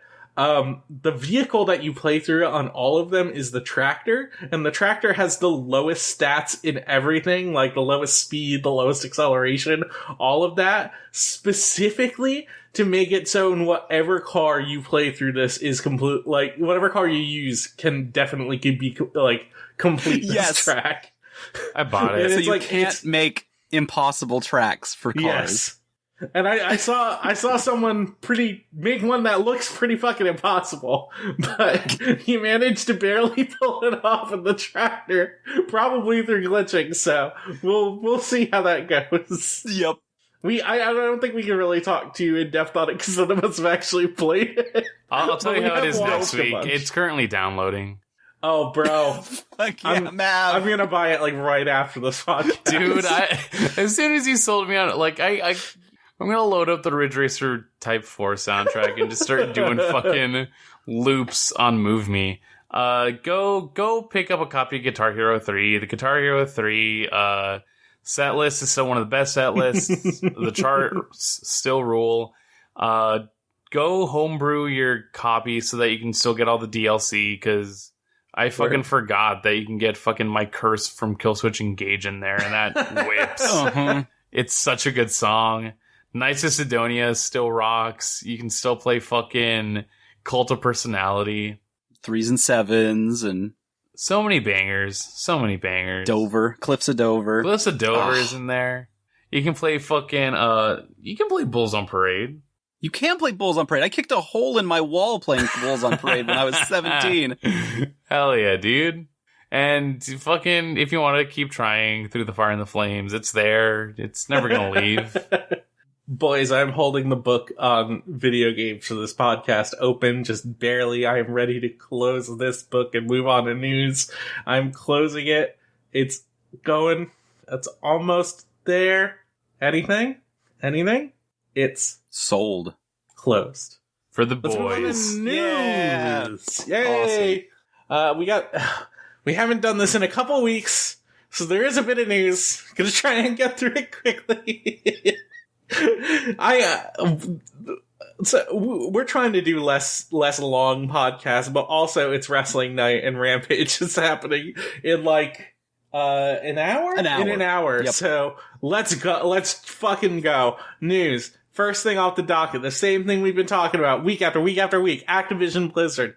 It seems like things are finally maybe coming to a close, sort of in Activision's favor.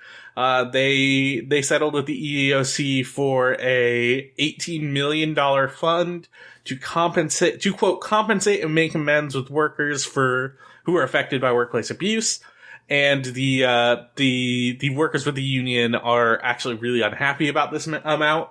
They called it, quote, pennies. And if you just look at their last Q1 earnings for this year, they made a profit of $2.28 billion. So it is this is fucking pennies. This is nothing compared to what the workers union should actually be making out of this. Oh yeah, Blizzard got the cheese grater out and was like, you can have this much. Yeah. Also, to give you some shavings. Also, a little earlier in the week, the executive producer for Overwatch and head of development for Overwatch 2. I'm looking at this name. You guys are probably also looking at it as well. I'm gonna butcher it. I'm so sorry. I don't mean anything by it. Cheiko Sani. They are leaving Blizzard Entertainment for quote to quote take some time off to just get away from everything there. And they're not taking time off from Blizzard Entertainment. They're leaving permanently, but they're taking time off game development. So, oh yeah, no, if I was the executive producer of Overwatch 2, I would also want to take some time off from being the executive producer of Overwatch 2. Yeah, for sure. I don't know. I would just do it, but that's just me. I mean, just do it. He's gone. He's out. I would simply make Overwatch 2, you know? Yeah. You know what? I would make easy. Hog Rat canon and just, start there. Hog Rat. I would simply have a positive work environment. Yeah, that seems like what should be an easy thing to do these days, but no, it's not. Yeah, I don't know if we have much more to say on this than we have in previous podcasts. This has been a ongoing and completely disappointing, but also predictable story. I'm hoping that the EEOC can negotiate for at least a larger fund, because this is like, it's very obvious that Activision Blizzard just wants to sweep this under the rug and then not think about it ever again. Mm-hmm. Oh, of course. That's the main play. That's the meta. All right, this is news for me. This is news for guys. Oh, you're all guys now, huh? I'm all guys. Metal Gear Solid 3 Remake in development at an external Chinese studio, early in development. This is a rumor that has been going around for a bit. A bunch of people have corroborated this and are saying that yes, this is in fact happening. It is still a rumor, so grain of salt. But this is apparently what has happened is that there have been like multiple versions of a Metal Gear Solid 3 remake just on the table at different places. Like, it's been at Konami, it's been like like one of the earliest ones was like at Konami originally planned to use the Fox engine and using I don't know if you've seen these, but using like elements and assets from the MGS3 pachinko machine. Which have either of you seen the cutscenes for that? Oh, of course. Oh, it is so heartbreaking how good it looks. They are fantastic, and it. Oh my God God, damn it! The company that is working on this is Virtuous. They have supported a bunch of AAA projects, including the Final Fantasy XII Zodiac Age, Dark Souls Remastered, Star Wars Jedi Fallen Order, XCOM Enemy Within, like a whole bunch of different projects. They also worked on the 10-2 or the 10 and 10-2 HD remaster Final Fantasy. In case there were any other 10 and 10-2 games that you thought I meant, they were helped on Outer Worlds. Like they have a big portfolio. Hopefully this pans out. I have a lot of thoughts on this, and I definitely want to say them, but I just want to hear what y'all have to say about this first. I don't know how big of Metal Gear heads you guys are, but anytime that I get to see Eva kicking the shit out of Ocelot on a motorcycle is a good day for me. That's all I need. It's the pinnacle of Dude Rock gaming. It's just MGS3, what a game. Folks, we like to talk about video games, but Metal Gear Solid 3 Snake Eater, that is a fucking video game. It's a real game. Not to completely derail this, but I just saw that John posted another rumor tangentially related to this that Konami is at least assisting on development of like major AAA franchises, Castlevania, Metal Gear Solid, and Silent Hill, and Gamatsu is reporting, again, a rumor, grain of salt, that Hideo Kojima is working on Silent Hill again. So that's something. That's neat. I want to see how that blows up again. Me too. I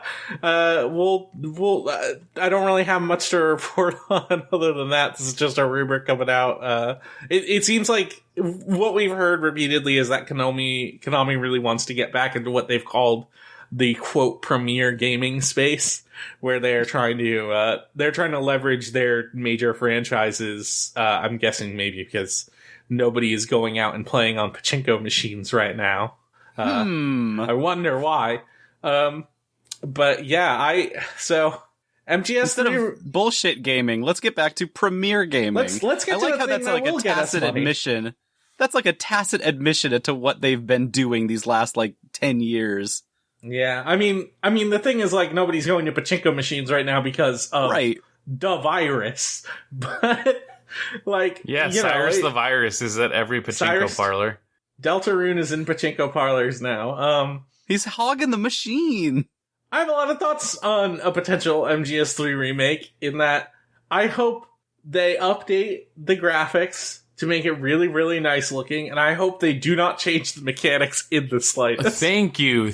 You don't want them to, really? Yes, because I think, I know this is somewhat of an unpopular opinion, but I think the gameplay of MGS1, MGS2, and MGS3 are all, perfect. They're very specifically designed games, designed within a time, so to speak. And I agree. And the really interesting thing about MGS3 is it's a culmination of Kojima's design sense of just including as many weird little interactions as you possibly can in so many different places. And I think if you attempted to streamline the mechanics of MGS3, you would lose a lot of that, even in minor ways. There are definitely parts of it that I think could be a little more accessible. I think if you're CQCing someone, it shouldn't be pressure sensitive anymore, and then you accidentally slit someone's throat. The way they handled it in MGS5 is a lot better. Put it on a radio menu of what you want to do with this person you're CQCing. Those kinds of changes would be really, really welcome. There's a lot of stuff that you can do even in the MGS5 engine that are still missing in terms of interactions that you could do in MGS3 that they could potentially put into the game. But it's the kind of thing where it's some of the stuff you could do in MGS3 that you never have to do ever under any circumstances are climbing up a tree and then hanging off the tree and then shooting someone while you're hanging off of a tree. You don't have to do that ever. You can, and that's why that game fucking rocks. I want to be able to take the cage that has a snake in it and throw it across the cliff at Ocelot during his boss fight and make him get dead by snake bite. Mm-hmm. Even if they do streamline mechanics, they have to find ways to include a lot of the really idiosyncratic stuff still, in the game still. Even if they streamline how the menus work, because a lot of MGS3 is going into menus and doing stuff, even if they streamline that to be a more diegetic experience, or maybe you're opening a radial wheel to heal yourself while in combat or something.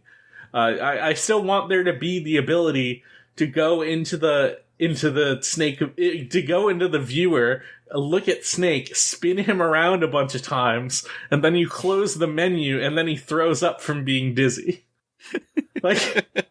Yes. This is a game that needs these interactions, or it's not going to retain the soul of MGS3 to me. All the Metal Gear games are very silly in a lot of ways, and they include a lot of silly stuff that you can do. But MGS3 is definitely the it feels like a real master's thesis on how to make games feel emergent, even with controls that feel unnatural to people who are getting more used to how modern third-person shooters or first-person shooters work now. Because MGS3 does have the ability to shoot in first person, but it is an extremely arcane way to do it. So, maybe if they did that and tried to make it less jarring, that would be really interesting. I don't know. There's a lot you could do to change and modernize MGS3. But in my heart of hearts, one thing I really hated about the Demon's Souls remake is that there were a lot of mechanics in that game that are utterly broken by virtue of them being from Demon's Souls, and then they didn't address it at all because they wanted the purity of vision of retaining the mechanics of Demon's Souls. And it's that sucks. They need to make the MGS3 remake as pure to the original mechanics as possible. You cannot deviate from them in the slightest. No, I think they could still. All right. I think they could still do that and like make it really interesting. But I personally would be really afraid if they started making major changes to the way that game played. I'll give you one little one here, just a freebie on the house. Sure, because I want them to use the slider button on the PS4 controllers, the PS5 controllers, the sense. Mm-hmm. What if you could shortcut an outfit to sliding your finger across that, like left or right? And so when you're in action, you could change your camo on the fly. Yeah. And it does like a little transition look where it's like, oop, you're becoming the red brick camo. And then you swipe it to the right and it goes back to the tiger stripe urban look. Yeah. I think you could do something. I think you could do something like that. Like MGS4 had the active camo, and I don't think you necessarily need to do that in MGS3. But I think what would be really cool is if like you're just laying down in the grass or whatever, and then like a pop up in the corner of your screen is like, or near where your camo index is like, hey, equip this for better camo index. And then you like do it, and it does like a small animation of him like quickly changing or something. Oh, I love that. Just a little optimize button, but then it has a little extra on it. Yeah. I think that would still be within the spirit of MGS3, and it removes the clumsiness of like going into a menu and just looking at a bunch of things trying to see, is this better? Is this better? Ah, yes, the moss camo will get me what I need. But, Yep. Such a good game. I want to replay the Metal Gears again so bad. Fuck! I love Metal Gear! I want to scream Metal Gear! No, Scott, what else is the news? We gotta get back on track. I got you. Gonna get back on track. Let's move on to some quick hits. The Nintendo, oh boy. You can tell we've been off for a bit. The Nintendo Direct recently happened, and they showed off a bunch of different things. Mm-hmm. I think the biggest sort of announcement out of it is that the final Smash Brothers character is going to be announced on October 5th. Which is coincidentally the same day that Nickelodeon All-Stars releases. So that's cool. That's a cool thing of them to do. That's not like extremely petty or anything. Like Sakurai really fears the Nick. Yeah, he fears what SpongeBob can do to him. And he should. But yeah, there were a lot of cool things out of it. I think the biggest game was the new 3D Kirby game. Set in like a cool, like post-apocalyptic kind of island, and it looks very Super Mario Odyssey-esque in the way you're like platforming around and trying to do like different things, but also you're Kirby and you have Kirby's mechanics. It seems neat. Yeah. They added a new tier to their online service that allows you to play N64 games. I don't think the pricing on that has been announced yet. I think that's still TBD, but it is going to be another tier that you do have to pay for, so that's like disappointing. They showed Bayonetta 3. Like they finally showed some gameplay of Bayonetta 3. Here's the thing. There's Bayo news? There's Bayo news. Bayo news. There's news.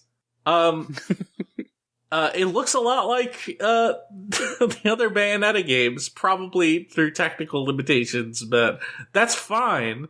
Bayonetta looks cool, and I'm glad people who like Bayonetta are excited that there's a new one. Because I've seen people going fucking ham nuts about how cool her hair looks. I'm like, yeah, you guys, I love this for you. You're not into the little pigtail. I'm not. But they go forever. I'm not a Bayonetta person, but like I do respect Bayonetta. Okay. A couple. I fucking love Bayonetta, and all of the news coming out was just like, yes, thank you. And the new look is completely different from all of the other Bayonetta looks, which is perfect. Awesome. Which is so. Oh, it's so different and fun, and I love it. Also, it has a lot of canon involved in it. We love canon. I love canon. It looks like Yoko Taro's new game, Voice of Cards, The Isle Dragon Roars was also shown off. This game looks really cool. Like, it looks sort of like a tabletop adventure game that you would play, like, with friends, but it's entirely card-based. So you as a character are kind of like moving from card to card and then seeing what event takes place. And it seems like the cards that show up are very much within the style of Yoko Taro's writing, which is impeccably good. Like I've slowly been playing through Neo Replicant, and I've really been enjoying the parts where you're just sitting down and reading stuff. So I'm excited for a game that's pretty much centered around that kind of narrative unfolding. Is it impeccably good though? Because Yoko Taro has been on a miss streak when it's smaller than a normal console game.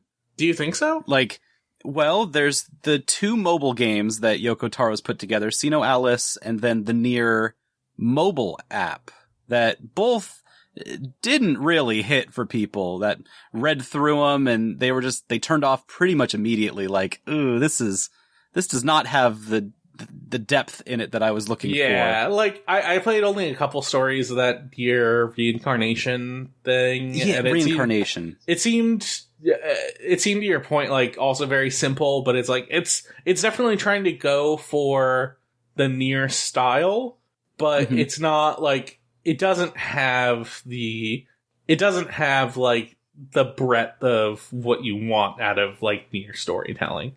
But like, which is wild because, and to the credit of this new game that has the same idea, I always feel like Yoko Taro does best when he is telling character-driven stories in staccato. So, yes. Little beats here and there dotted around a larger world, which a card game sounds perfect for. Yeah, like, I think his style of writing is going to fit super well in Voice of Cards. I think it fits super well in Nier Replicant. I think the reason it doesn't work super well in Reincarnation is because the stories are like 4 sentences long, and it's just not enough to like even stuff where there is like emotional weight and like narrative depth. It's like you don't really get a lot of it because it's like there's just not much there, and that's just kind of the design of gacha games in a way. And you maybe that story unfolds more like the later you get in, or maybe there's like much bigger like story events. I don't know. I haven't played it I've only played a little bit of it personally. I don't really have the urge to play more, mainly because I just like the combat in that was not clicking for me in the slightest. Like I just wasn't enjoying playing it. But yeah. But hopefully, I don't know. I don't have high hopes for Nier Reincarnation. I do think Voice of Cards is going to work out It's going to work out way better. I could see why. No, the styles that they showed in that trailer were pretty exciting. We're going to talk more about it in our TGS section, but they did announce. At Nintendo's Direct, they did announce Monster Hunter Rise Sunbreak, which is the new paid DLC expansion for Monster Hunter Rise, a game which I've heard many people complain about not having an ending. So we'll see how that goes. Here's the fucking game of the show, baby. Chocobo GP. They made the Final Fantasy into Mario Kart. Let's go. You can, I love this pull quote here. You can race as familiar Final Fantasy characters like Chocobo and Gilgamesh, using special character abilities and Magicites to speed past the competition. They're right. Those are the big ones. That's what you want. They figured it out. I'm looking at this screenshot, and there's a picture of Steiner from Final Fantasy IX, and he's just driving this, like, really crappy looking, like, steampunk car, and I'm like, hell yeah, that's dude. Perfect. That rocks. That's exactly who should be in this goofy kart racer. Yeah. Steiner's a good pick for that. He looks like he's gonna do kart racing. Yeah, I want to see more of how this unfolds. Like, there's a Moogle kart racer there. Love that. Can't go wrong with that. Like, it feels like there's been a studio at Square that just wants to make cute Final Fantasy shit. Like they had that, like, Final Fantasy 15 Pocket version. They had World of Final Fantasy. And it's like, please, for the love of God, let us do something fucking twee. And they're making And I don't know if it's like the same team or whatever, but a Mario Kart like style Final Fantasy racing game. Oh, chef's kiss. Perfect. Love it. Did you see they got the white mage in there? She's finally back from ballin' on the GameCube. It's the same character model from NBA Street when Final Fantasy characters were in that game. I think that's all for major releases. They announced a whole bunch of other stuff in terms of like, you know, stuff you've heard from coming to the Switch, like Dying Light, Deltarune, Hyrule Warriors DLC coming. A Mario Party Rune Factory game. 5? Rune Factory 5 had they're gay now. You can be gay in that game now. That's nice. They showed it for like literally a frame. There was like, you know, two women getting married on a steeple, and then Rose picked it out immediately. She was like, wait, this is the thing that our entire community's been asking for years, and it's finally happening, and it's just one frame inside of this Nintendo Direct. Well, they can't. Eagle-eyed. It's Nintendo, so they can't show too much. Nope, but they showed enough, and that's what matters. There's the Mario Party game that's like, it looks like it's a collection of like 3 Mario Party games rolled into one.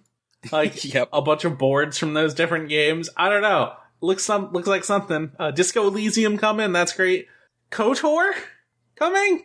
Oh yeah. There was also an out of nowhere an ActRaiser remake that apparently is not very good from what I've heard. Let's go. Oh, Let's boy. go. Did you want an ActRaiser that was really good? Why? I mean, I don't want to have an ActRaiser remake that's not good, and then go play the original ActRaiser. It's great. What it is though is a promise. It's a promise to Terranigma, and that's what matters. I don't want games to be bad. Like, you know, I want games to be They can be cool. bad, and they can come out, and then once they get to Terranigma, though, in that series, then it has to be good, or else. All right, let's move on from the Nintendo Direct. Unless there's anything else I missed from that. No? Okay. Let's move on from the Nintendo Direct to go to the Tokyo Game Show. Stranger of Paradise Final Fantasy Origin is getting a release date March 18th, 2022. And a demo dropped same day. I haven't played it yet. I'm meaning to. This was like literally today. And it dropped like while I was working. So I like immediately got off work and started podcasts. So I want to try this because I've seen so many people post tiny videos of this game already. The one I think everyone's seen already is the video of Jack Garland saying bullshit to a lady after she just did a huge lore dump, pulling out his cell phone, playing Limp Bizkit, and then walking off into a cutscene transition. And then they get outside, and at the end of the cutscene transition, he turns Limp Bizkit off on his phone. Like he walked like 2 whole feet and just needed to listen to some fucking butt rock. This game sounds awesome. I want to play it. I'm so glad Jack is finally labeled unfuckable. Fully branded. Monster Hunter Rise Sunbreak, which I mentioned before, and then a Direct, is going to include a new hub, new monsters, new locations, and Monster Hunter Rise itself, not Sunbreak, is coming to Steam on January of next year. And they're also going to include a Ghosts and Goblins collab, where you can wear the Ghost Goblins armor in Monster Hunter Rise. How did those Ghosts and Goblins people, they're getting around. Yeah, they're making money. They're getting collabed everywhere. It's really wild. They showed off a new Final Fantasy VII The First Soldier gameplay trailer, which if you remember, tell me about this. Is the mobile battle royale game that appears to be sort of within the Final Fantasy VII remake engine. It looks like a nightmare. What? No, I mean, inevitably, but like, no way. I'm gonna become first soldier. You are gonna become the first soldier. Somebody's gonna win the battle royale, and then you're gonna meet Zack, and he's gonna go, "Wow, nice going, kid."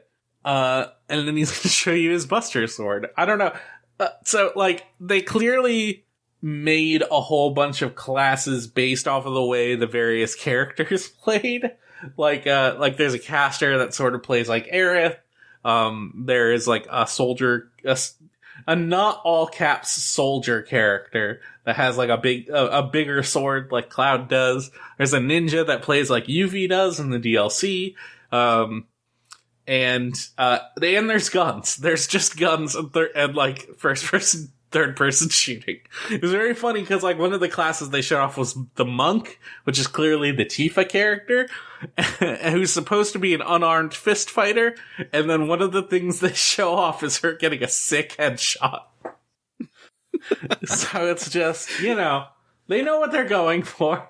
Yeah, I saw someone drop a little bubble shield and protect their allies and then do a 60-foot leap into the air onto the church to turn around and pull out a sniper rifle and do a headshot on someone on the FF7 church. On the church from FF7 at Aerith's house. Just at Aerith's house. Go to her house. Sick. 360 no scopes. Oh, it looks so heartbreaking to me. Heartbreaking? It looks like shit. It does. It doesn't look like it plays well. It looks really bland to play. But also, I'm so gonna play this game. Yeah, I'm definitely gonna play it too, like at least once or twice. Alright, Akumi Nakamura, known for her work on Ghostwire Tokyo, is now working on a Gungrave sequel. Very, very interesting, like, just following her story. She essentially kind of became the face of Ghostwire Tokyo, like, when they were first showing it off.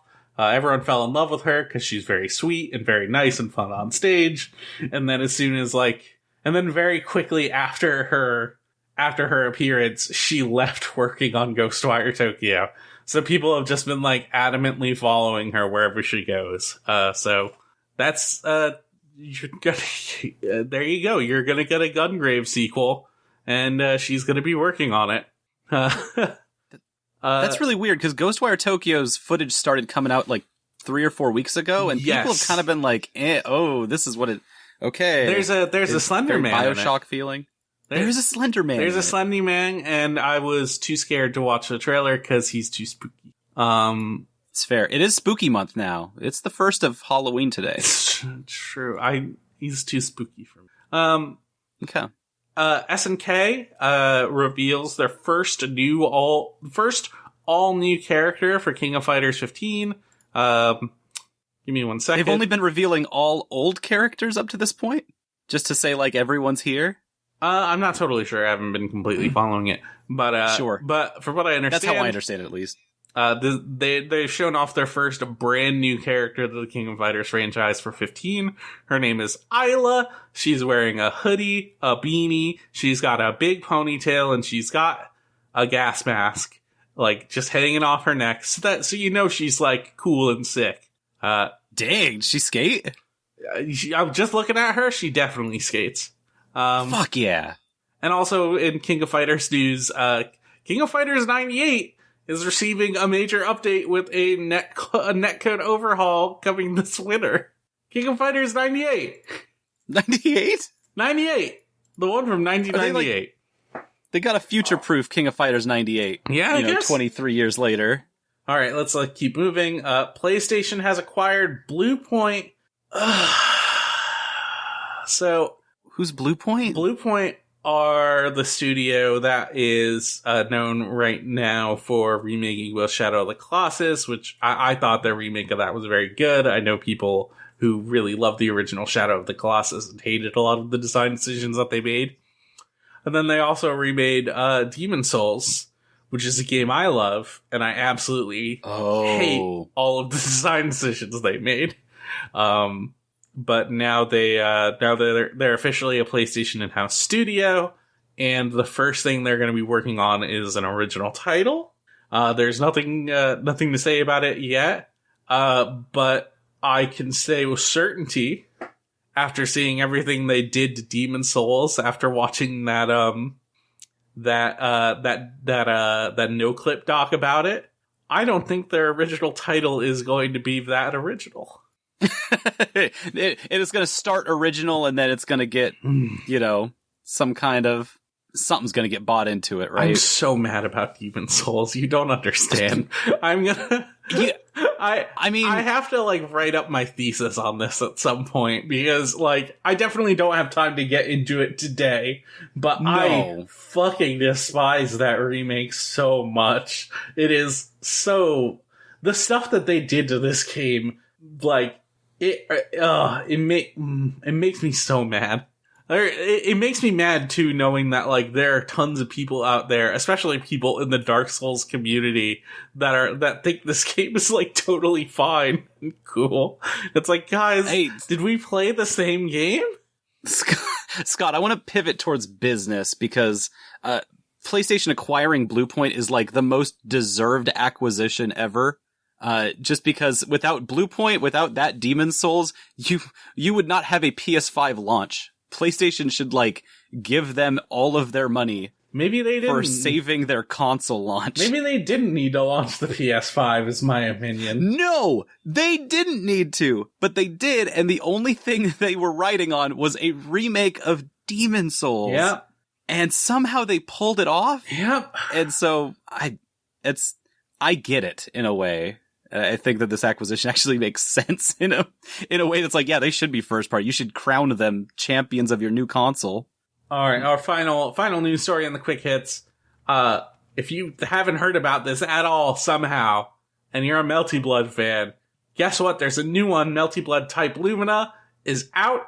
It includes Saber from the Fate series as a guest character. As far as I don't necessarily know the exacts about the larger world and lore of Melty Blood and how it intersects with Fate. But apparently that is something that is like it's been going for a while. They're sort of divergent, but Saber being in it specifically is like, from what I understand, kind of weird, but also fucking cool because it's Saber and she's like the coolest Fate character.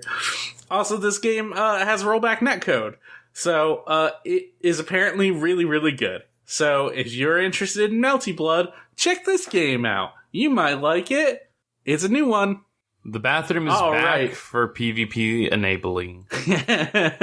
All right. That is it for our news. Oh my god. We're gonna get this under 2 hours. Here we go. We're moving on to our questions. If you want to send us a question, you can send it to videogamechoochoo.tumblr.com/ask. You'll sound a lot like Anonymous here, who asks, are you guys ready to review Pussy 4? Let's fucking go! Yeah, Pussy 4 dropped. It's a new release from the same people who so brought news isn't done. This is the news section 2, the sequel to news section. I guess so. It's from the same people who brought you Pussy 2 and Pussy 3. And it looks just as dog shit as the other ones, and but not the original game Pussy? No, they made Pussy as well. Okay. And it is currently 74 cents, and I think that is 74 cents too much for it. I'm sorry to say, but don't buy this game. Not even as a joke. Don't buy this shit. Don't support them. They're monsters. The name of their company is Cyberkex. Come on. Yikes. Have some common sense. Anyways, the game is a sliding block puzzle where you eventually unlock this, really sexy character portrait of an anime girl once you slide all the blocks into place. Those games are impossible. I don't know how to do those. So what's your review, like, from the jump?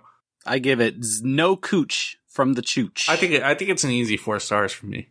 Oh. Mav, how about you? Fucking need it. Come on. I need it. Please, come on. We got another question here from Anonymous, who I think, good for them on choosing that they should stay anonymous for this question. But the question is, does games has the reasons to do? It has before. So I want you to go back and I want you to remember what a complete sentence is. So when we're talking about complete sentences, we got to make sure that we have a starting subject and the predicate. Do we understand what the predicate is? You fucking 10-year-old who got a Tumblr.com account. I don't know if you need a Tumblr.com account to send us anonymous messages. I think you could just do it without one. Still, go play some more Roblox, you nerd. If you're gonna come, sorry, Maverick. This question is in your teacherly wheelhouse. I mean, I'm here I'm flanked on both sides by teachers, and I know I'm not gonna get an A. Nope. Scott, you get a B. Scott, I'm gonna say that you're progressing. And you work well with others. This next question comes from Shoeless. Shoeless asks, what would you do if Chaos was in front of you? Whoa, I fucking hate that guy. Well, are we talking about, like, Chaos Garland or, like, Hololive Chaos? I don't know any... Who's the Hololive Chaos? Is that, like, a new EN? It's like some Hololive? British...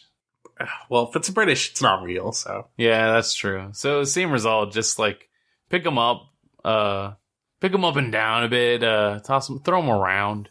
Pick them up and down a few times. I think I would cast some spells and then also hit some attacks. What would you do, Solon, if Chaos was in front of you? Well, I'm trying to figure out from all the context. Does Chaos like Limp Bizkit, or is this part of the trouble that Chaos is having with Jack Final Fantasy? So I don't know what Chaos's deal is. I know Jack Garland likes Limp Bizkit. Yeah, and I know Chaos is supposed to be Garland, but not really. Everything we've seen so far doesn't make any fucking sense.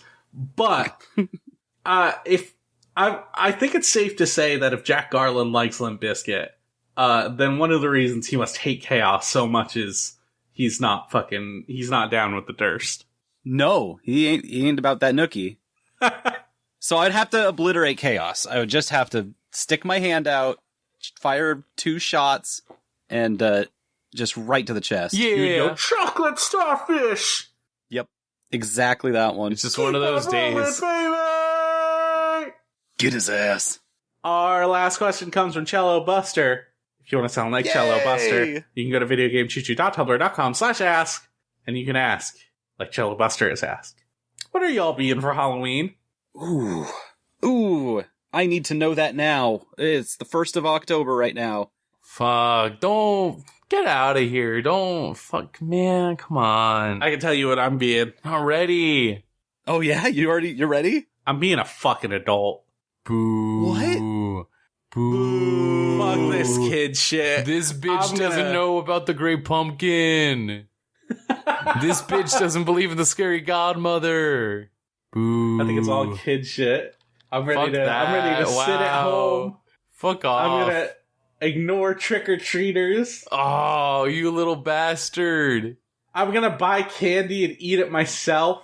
Because that's what an adult can do. You're gonna get visited by the scary godmother, and she's gonna change your fucking heart about Halloween. She's gonna visit you in your nightcap and your nightgown with your little candle holder. Candle.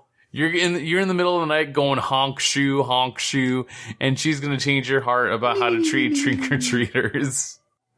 Do you don't know what you're being? No, I still... Even a joke. Just joke. Tell me. Quickly. You have 30 seconds. Among Us crewmate with a big ass. Mav, I want to see that big ass in the It's going to be Among Us Torque Thursday. Awesome. That's Fill good. it out. That's good. Solon? I'm gonna say it now. This is gonna fuck me over in the future. I want to be the protagonist from Shin Megami Tensei 5. That's Oh, hard. yeah, Solon. Yeah. You're gonna... I want to go for it this I think you're gonna pull it off, but also I think you're gonna, like, really skinny your teeth it. Mm-hmm. It's gonna turn out... We're gonna be pulling out the cardboard boxes for this one by the end. Alright, thank you so much, Solon and Matt, for joining me on the Video Game Choo-Choo podcast. Do you have anything, like, y'all want to plug before we get going? Yeah, come on, see me at my stream, twitch.tv/ChorbySP. We have a really great time running Twitch, now that I own it, and I've told Jeff Bezos to step down. And so, if you want to see how that progresses, just come on by ChorbySP. Awesome. Matt? No, I mean, you can always find me on Twitter at MavSplaniamania. That's at MavSplaniamania. I'm off there doing my bullshit. What's my last tweet? My last tweet was something along the lines of if the Joker could beatbox. What was your first tweet, though, I don't Mav? want to find that. That's long since deleted. Yeah, we've already done enough tweet searching in this episode. Mine, I can't remember what mine is, but I know it's just like one word. And it's a slur. I don't want to say that's true, but I think I've been very good about getting rid of all of the slurs that were on my profile. Scott loves so many songs. I'm Scott Blah. That's SCOTTBLAH. I've made mistakes in the past, and I hope you can forgive me. And you can find the stuff we do at our website, videogamechoochoo.com. Our Twitter is @VGChoochoo. Our Tumblr is videogamechoochoo.tumblr.com, and you can send us an ask by adding a /ask to the end of it. Our Facebook is facebook.com/videogamechoochoo. You can find us on YouTube, youtube.com/videogamechoochoo. Last episode, John said we don't have a vanity title for our YouTube. He is wrong. youtube.com/videogamechoochoo. Get it in your head and go subscribe. We're on Twitch, twitch.tv/VGCC. Our Patreon is patreon.com/VGCC. And you can get all of our special premium content a week early by getting our Express Pass, which is just $3. I swear to God, I'm going to be putting content on there pretty soon. We've been working on it. It exists. It's real. We just have a couple more things we got to do. We've been working on a project. I would say it's reasonably it's like 50 to 60% done. How dare you not be on top of work in 2021? It's true. Come on. And if you want to come hang out with us, you can go to our Discord, which is the GameZone.zone. Our theme song is, of course, contributed by Melt Channel, also known as Magic Circuit. It is Crush off the album Magic is Real. You can get their music at meltchannel.bandcamp.com and magic-circuit.bandcamp.com. That's not a slash. If it's a slash, you will not get to magic-circuit at bandcamp.com. I'm so good at saying words. Thank you so much for listening to the Video Game Choo Choo podcast. Chugga chugga. Goodbye. Good night. Bang.